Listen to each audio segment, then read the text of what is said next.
Cuma dilihat doang mah nggak enak. Karya Mariyati. Bab 1.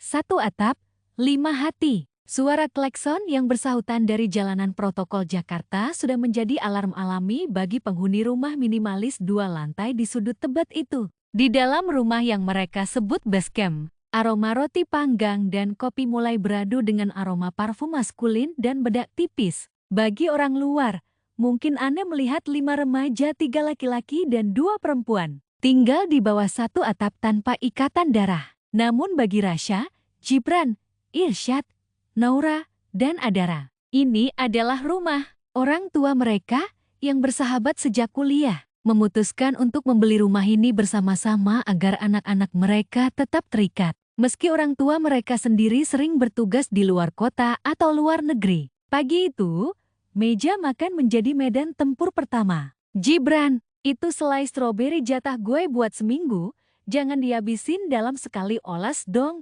teriak Naura sambil menggebrak meja makan. Rambutnya masih sedikit berantakan, diikat asal-asalan, memberikan kesan tomboy yang kuat namun tetap tidak bisa menyembunyikan kecantikannya. Gibran, yang sedang asyik menumpuk selai di atas rotinya setebal 2 cm, hanya menyengir lebar. Pelit banget sih, Ra. Energi gue butuh asupan gula banyak pagi ini. Hari ini ada latihan basket tambahan buat turnamen bulan depan. Kalau gue pingsan di lapangan karena kurang gula, lo mau tanggung jawab? Gue seret lo ke UKS, terus gue tinggal. Balas Naura ketus, meski tangannya tetap menyodorkan gelas susu ke arah Gibran. Rasya, yang sudah rapi dengan seragam SMA yang disetrika licin, duduk di kepala meja dengan tenang. Ia sedang membaca koran digital di tabletnya, sesekali melirik jam tangan. Sebagai sosok yang paling stabil dan dianggap kakak dalam kelompok itu, ia adalah jangkar bagi kekacauan teman-temannya.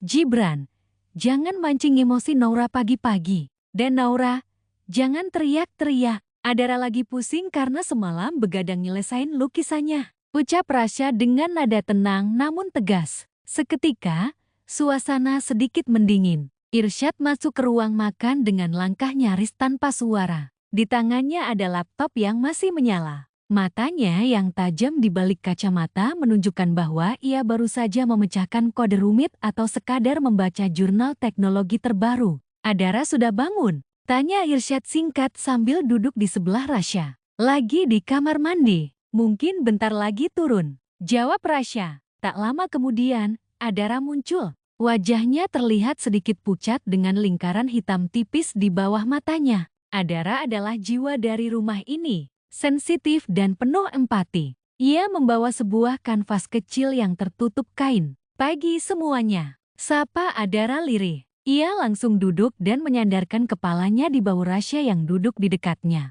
Rasya hanya mengusap kepala Adara pelan. Sebuah gestur perlindungan yang sudah biasa mereka lakukan. Lo begadang lagi, Dar. Kan gue udah bilang, istirahat itu perlu. Kreativitas nggak bakal jalan kalau otak lo mati rasa. Protes Naura, meski nada suaranya terdengar sangat khawatir. Iya, Ra. Cuma tanggung banget tadi malam. Inspirasinya lagi lancar, jawab Adara pelan. Gibran bangkit dari kursinya, mengambil tas basketnya. Oke, karena semua sudah kumpul. Ayo berangkat. Jakarta nggak bakal makin sepi kalau kita nunggu di sini. Irsyad, lo bawa mobil kan hari ini? Irsyad hanya mengangguk pelan sebagai jawaban. Perjalanan menuju SMA Tunas Bangsa memakan waktu 40 menit. Di dalam mobil, terjadi pembagian dunia yang jelas. Gibran dan Naura berdebat tentang taktik basket dan bola voli di kursi tengah. Sementara Adara melamun menatap jalanan Jakarta yang macet dari jendela. Irsyad fokus menyetir.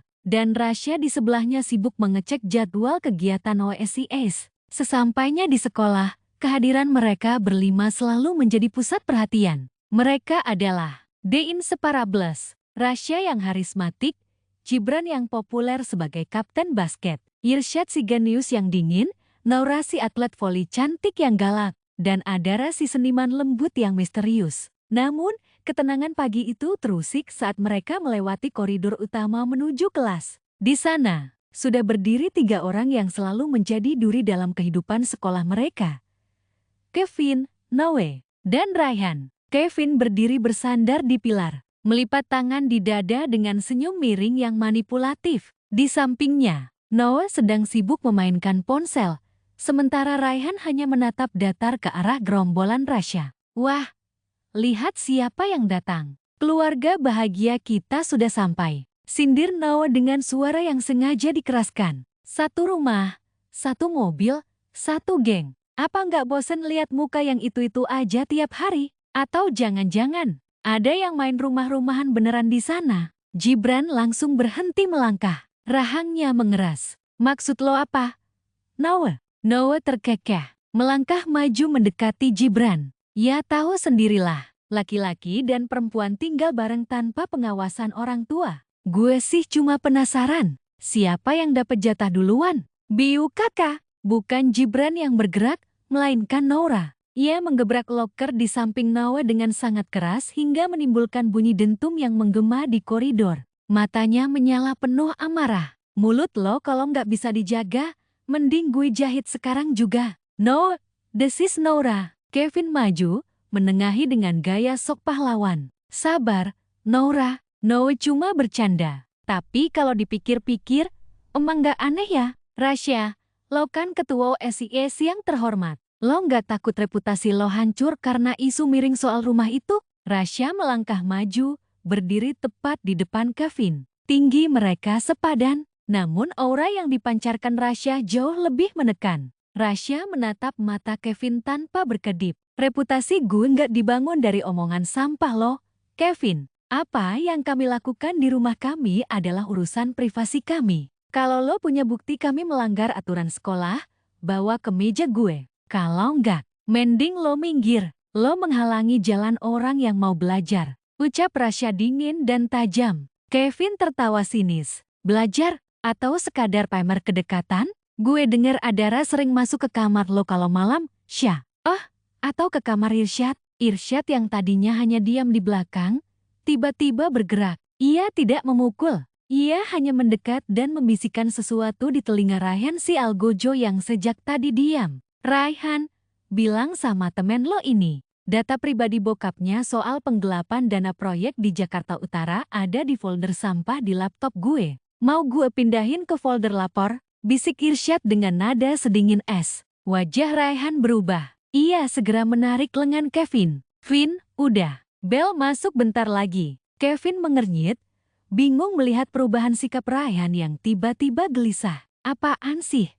Rai, gue belum selesai. Gue bilang udah, bentak Raihan. Ketiga antagonis itu akhirnya pergi. Namun Noah sempat meludahi lantai di depan sepatu Gibran sebelum berlalu. Sialan, gue bener-bener pengen nonjok muka Noah tadi. Gerutu Gibran sambil mengepalkan tangan. Sabar, Gib, jangan kepancing. Itu yang mereka mau. Mereka mau kita buat keributan supaya kita kena sanksi. Ujar Adara sambil memegang lengan Gibran. Mencoba menyalurkan ketenangan. Tapi mereka udah keterlaluan, Dar. Mereka bawa-bawa lo sama Nora. Sahut Gibran masih dengan napas memburu.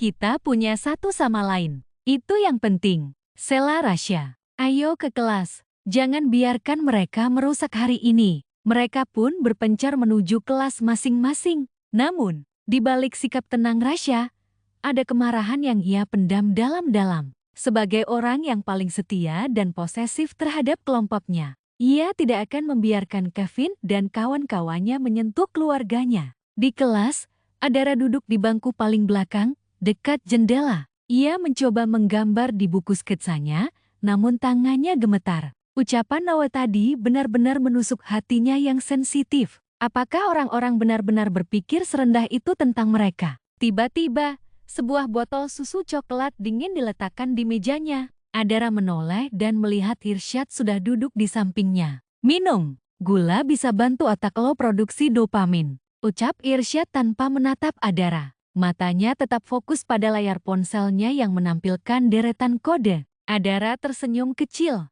Makasih, Irsyad. Lo selalu tahu apa yang gue butuhin. Gue nggak tahu. Gue cuma baca data medis. Jawab Irsyad datar. Meski sebenarnya ia tadi sengaja berlari ke kantin hanya untuk membelikan minuman favorit Adara setelah melihat gadis itu pucat di koridor. Sementara itu, di lapangan basket saat jam istirahat. Gibran melampiaskan kekesalannya dengan melakukan dunk berkali-kali. Noura memperhatikannya dari pinggir lapangan sambil memutar-mutar bola voli. "Woi, tiang basketnya nggak salah apa-apa."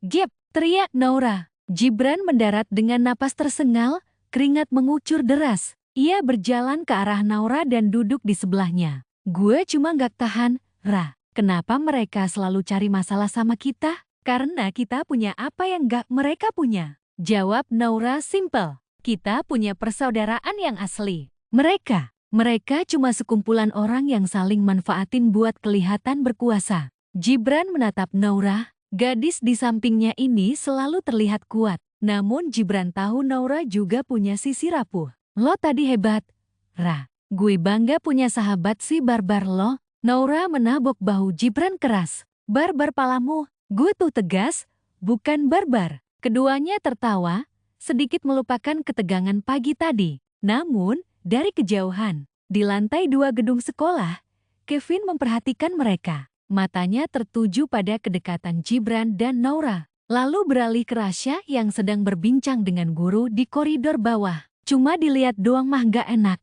Ya kan?" bisik Kevin pada dirinya sendiri. "Gue bakal bikin kalian gak cuma melihat, tapi merasakan gimana rasanya hancur dari dalam." Kevin mengeluarkan ponselnya, mengetikkan sebuah pesan singkat kepada Noi dan Raihan. Sebuah rencana mulai disusun. Ia tahu, kelemahan terbesar 5 sahabat itu adalah rasa saling memiliki yang terlalu tinggi. Jika ia bisa memicu api kecemburuan atau keraguan di antara mereka, maka benteng pertahanan The Inseparables akan runtuh dengan sendirinya. Hari berlalu, dan matahari Jakarta mulai terbenam, memberikan warna oranye kemerahan yang dramatis di langit ibu kota. Kelima sahabat itu kembali berkumpul di mobil Irsyad untuk pulang. Di dalam mobil, suasana jauh lebih tenang. Adara tertidur di pundak Noura. Gibran asyik dengan game di ponselnya. Rasya menatap keluar jendela, memikirkan kata-kata Kevin. "Gue dengar Adara sering masuk ke kamar lo kalau malam, Syah." Rasya mengepalkan tangannya di bawah paha. Ia tahu itu fitnah, tapi ia juga tahu bahwa perasaannya pada Adara memang lebih dari sekadar sahabat. Begitu juga dengan Gibran yang diam-diam selalu memperhatikan Noura lebih dari yang lain. Dan Irsyad, siapa yang tahu apa yang ada di pikiran si genius misterius itu. Mereka sampai di rumah saat lampu-lampu jalan mulai menyala. Rumah itu terlihat hangat, namun di dalamnya ada rahasia-rahasia hati yang mulai tumbuh dan siap meledak kapan saja. "Besok kita ada rencana apa?" tanya Adara setelah bangun dari tidur singkatnya saat mereka masuk ke ruang tamu. "Besok hari Sabtu, kita bersihin rumah bareng, terus malamnya nonton film. Jangan ada yang keluar rumah tanpa izin gue," ucap Rasya dengan nada otoriter namun penuh perhatian. "Siap, Pak Ketua," sahut Gibran sambil hormat. Mereka pun naik ke kamar masing-masing. Namun, sebelum masuk ke kamarnya, Rasya menahan lengan Adara. "Dar, soal yang tadi di sekolah, jangan dipikirin ya. Gue bakal urus Kevin," bisik Rasya. Adara menatap mata Rasya, mencari ketenangan di sana. "Aku percaya sama kamu, Syah. Selalu." Rasya tersenyum, lalu masuk ke kamarnya. Di dalam kegelapan kamar, ia bersandar di pintu. Ia tahu, tantangan sesungguhnya bukan cuma menghadapi Kevin, tapi menghadapi perasaannya sendiri yang mulai sulit dikendalikan. Karena bagi mereka, melihat satu sama lain bahagia saja sudah cukup, tapi terkadang, cuma melihat dong memang benar-benar tidak enak. Bersambung